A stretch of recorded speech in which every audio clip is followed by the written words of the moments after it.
In the first test, there was no Akash Deep, and in the second test, he's just come like I have come That's right how we now. can't save. Huh? Huh. He's come like I have come right now, and he's picked up 10 wickets.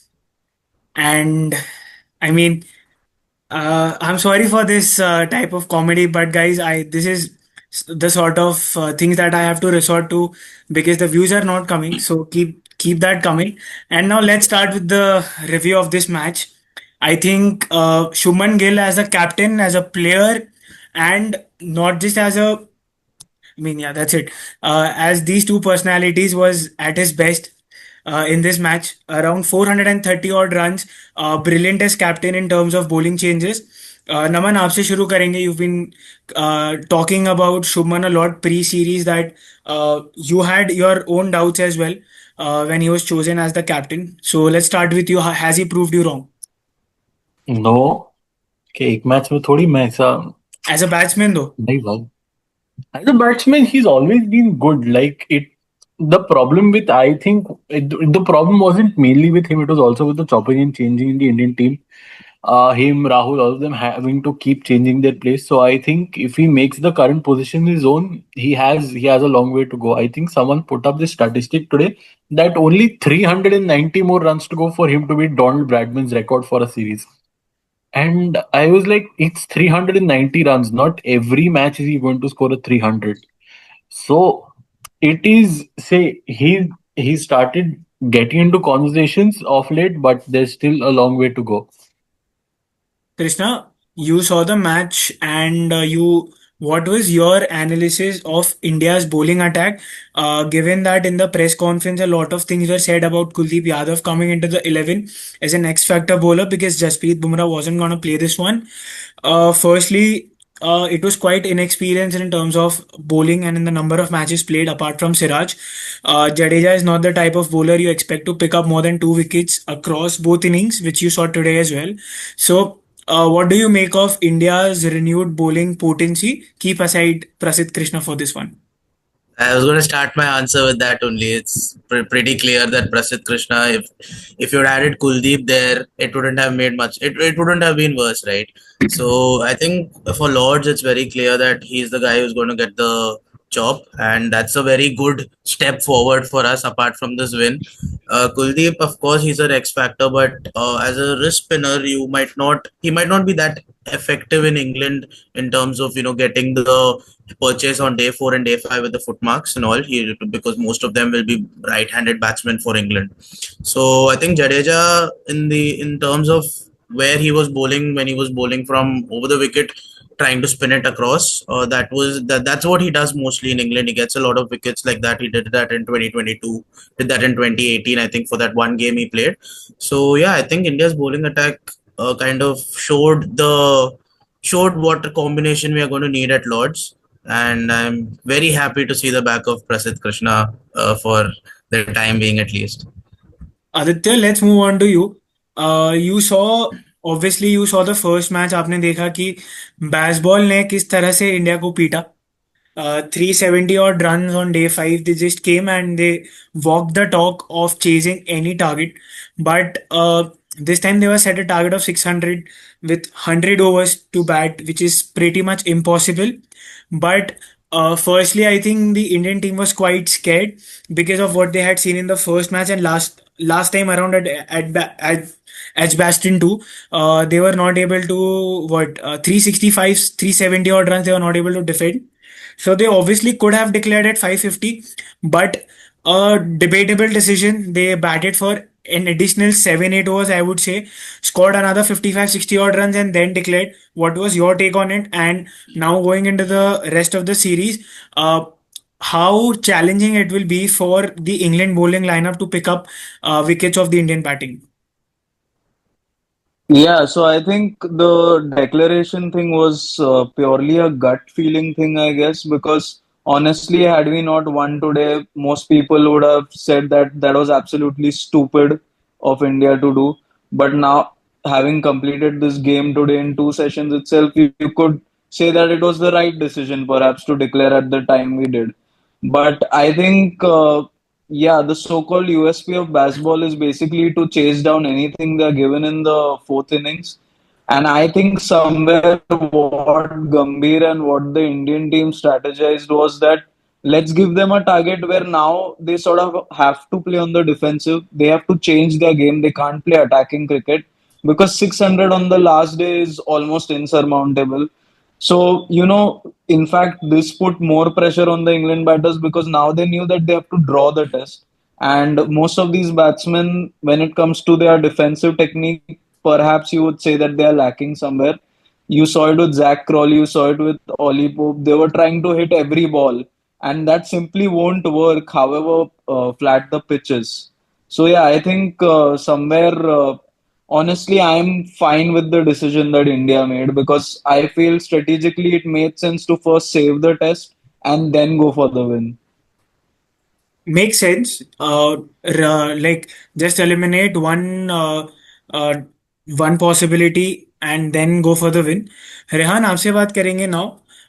So you saw obviously it was the first time India won at Edgbaston and dominating win. A lot of players fired as well. Now I'll ask you a couple of questions. Firstly, obviously Bumrah walks into the team at Lords. So who does he replace? That is obviously answered. Prasidh is removed, but does India go with two spinners? And third, what do you do about Karun Nair? I think India will stick with the same team and only Bumrah would come in place of Prasidh Krishna.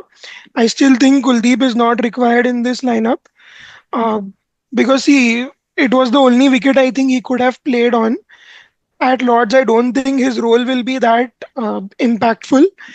So I think India will go in with Nitish Kumar Reddy as the fourth seamer. Akash Deep was fantastic today with the ball, and I think he'll continue playing at Lords. Prasidh will definitely walk out. But to win without Bumrah, I mean, it will give the bowling a huge morale boost, uh, and that should be carried forward in Lords. And what about Karun Nair?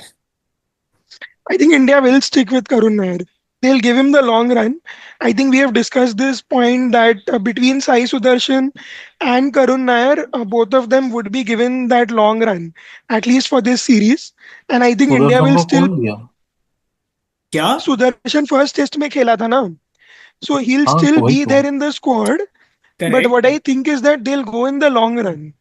Even I after this series ends, I think they'll still try and give them a chance. Naman, see the do you problem not with the agree? likes of Nair is they play first class really well. Like you send Nair to a county right now, and he's going to come out with a swashbuckling record. But it is the say ins and outs of the pro game where they kind of falter. One thing I've noted with Nair is I was just following, I was statistically following again, not eye test nahi, ye very statistic. He hasn't had a 40 plus score in any innings bar the 300. So today, chalo 40 plus nahi, to at least you stick around, let rotate the strike, ensure that the game goes on. Neither has happened. The man has gone out or say had a very low score. So in that case, I feel it's fair giving him a long run, but at the same time, we have a host of cricketers like Sarfaraz who we've left back home who would do a much better job than him. So at that moment in time I feel कि अगर देना ही है तो वो जो नया बच्चा है उसको दे दो. सुदर्शन है, he come in, he could do a very well, he could do a good job at some point in time, right? Rather than give someone a long rope after say dropping them for an elongated period of time wouldn't be a very prudent choice, to put it very simply, because एक England, see this series I will discount. So this series you give him a long rope, but to give him a long rope continuously for any forthcoming test series, if he fails this entire test series, would just not be prudent in my opinion. No, I agree with Naman. See, but I think after this test match, I don't think there will be a topic of debate for that number three spot because India has come No, of out course not. victorious. And with the bat, I think Shubman Gill really proved his weight in gold. And Rishabh Pant, Jadeja, everyone else supported him. And Rahul and Jaiswal have been in form. So I don't think there'll be much concern whether Nair plays or Sudarshan plays. So for Lord's test match, at least I think Karun Nair will play. Krishna and Aditya, what's your take on it? Do you think Karun will play or should he be replaced? Or about Nitish Reddy as well, because he was not needed to bowl in the second innings. First innings as well, you had Washington Sundar. So wouldn't it be a better option to bring in like someone like a Shardul Thakur in at Lords, because the pitch is expected to offer more to the seamers rather than the spinners? Genuinely, Naman, I don't understand what we are doing with either Washington Sundar or Nitish Hmm. Kumar Reddy, because neither of them are bowling many overs. Correct. So if you're trying to get them as bit part bowlers who can also bat, you're not getting the best out of both. So if you're going to play two all rounders and use neither of them as a full time bowler, might as well play a specialist batsman and a specialist bowler, right? That Correct. was what I was thinking in terms of the two all rounders that we have.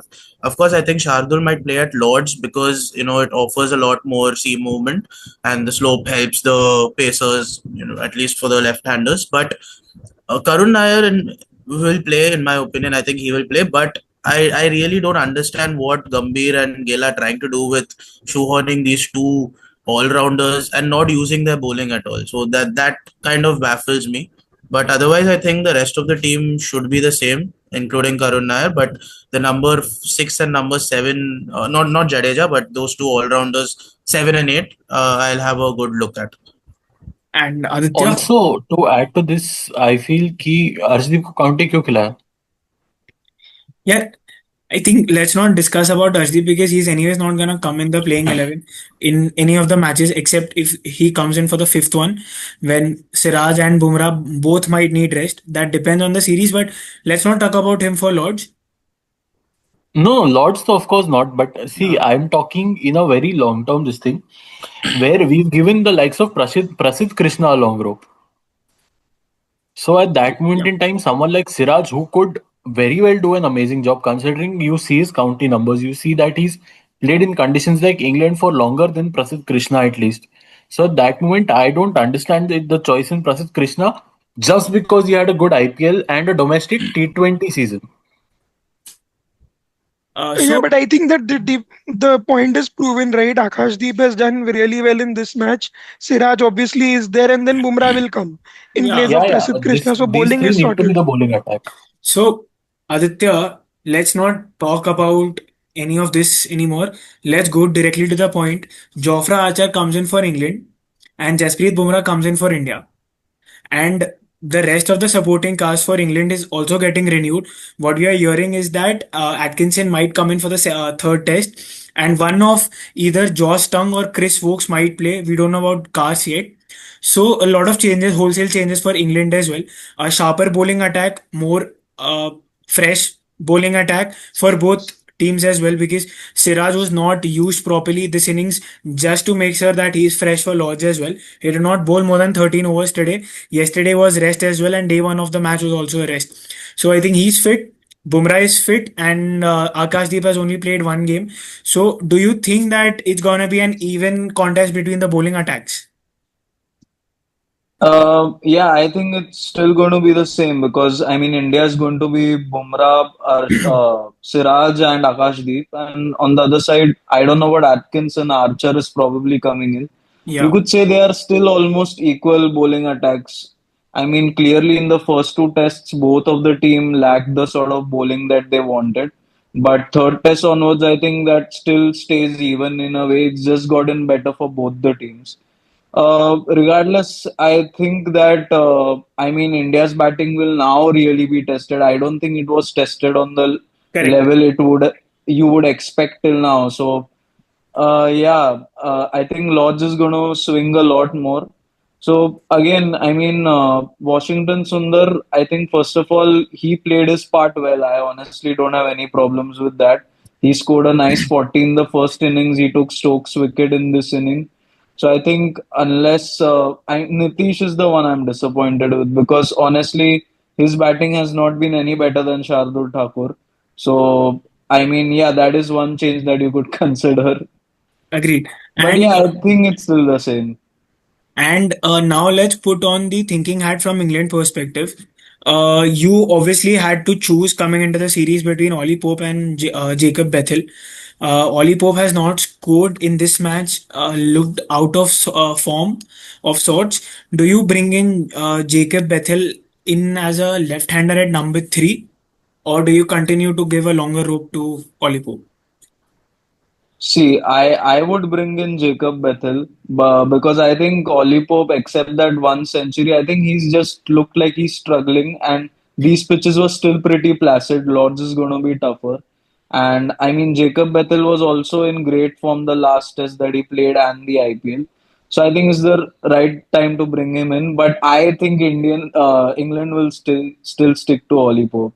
Like I Krishna think Rehan, that's just Yeah, Um, I think it will be cruel on him if he gets the axe because see, all the batters have been terrible, if I can say the least. Zach Crawley hasn't been great, neither has Ben Stokes.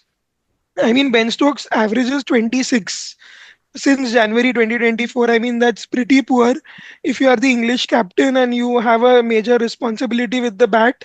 So it'll be very cruel if he gets the axe, but it'll be a great, match for Jacob Bethel. He'll be playing against some pretty difficult bowlers. So I still think that Oli Pope should get the longer run. I agree agreed. with Rehan. I think they will keep Oli Pope for another game at least. Oli Pope has always been a very random starter. He always, for his first 20, 30 balls, he looks very out of place. But once he converts, he crosses like 15 or 20. He makes He the field converts go. that to a century very easily. And I don't. So if he gets out before 20, you cannot exactly judge him. But yeah, I would keep Oli Pope for the next game and then take it forward. and now if we are just moving towards the end of the discussion, uh, let's move on to the predictions. Uh, Given the sort of performance you saw from India, the artillery that is gonna come back for the third test, what do you expect? कौन जीतेगा, कौन सबसे ज्यादा runs बनाएगा और कौन सबसे ज्यादा विकेट लेगा? कोई तो शुरू करो. मैं करता हूँ चलो. मेरे हिसाब से इंग्लैंड जीतेगी. ओके. अम, सबसे ज्यादा रन ऋषभ पंत बनाएगा. ओके. और सबसे ज्यादा wicket I think boom. And I think it's about time Joe Root comes back to form. So I think Root is going हाँ. to score at Lords and England will win sadly. I have a feeling that one of the pacers will end up with the most. I think Chris Wokes is a very good player at Lords. I remember 2018 where he single-handedly demolished us with the bat and ball. So I would say Wokes has the highest wicket taker. Rehan. I think India will win because the batting of England has been very poor to say the least. And with Bumrah coming in, I think it will make a difference. India to win, Root to score, I think. And from India, I would see Bumrah back in form. Aditya. yeah, I think I'm gonna say that India wins. मेरे दिल में बोल रहा है कि India जीतेगा. And I mean, runs wise, I think Rishabh Pant is going to be the difference between the two teams. And bowling, mein, I'll go with Akash Deep. I think he'll still do a lot when the pitch is swinging even more. So for me, I think England will win. The person who'll make the difference, as it's always been at Lords, is Ben Stokes. He'll come up with a century for sure at Lords. And in terms of number of wickets, I think Jofra Archer will pick up more than 6 or 7 wickets in the match. He's got a statement to make before the Ashes because from England preparation as well, he's not going to play more than a couple of matches in the next three. And ideally, you would want Mark Wood and Jofra Archer to be fit for that Ashes tour. So, lot of things bank on how Archer performs in this match. It's gonna be a very short turnaround time, only 3 days, and on the fourth day, we go again on the 10th of July at Lords, India versus England, the third test. It's going to be an exciting one. It's going to be a cracker of a contest. Two, one obviously is the best bowler in the world currently, but a former world best as well is going to take on India. So we are in for a thriller. And I think we all can reconnect on Monday for the at the end of the match for the review. Thank you, guys. Thank you for watching. And as mentioned earlier in the video, please do keep the views coming in. Subscribe.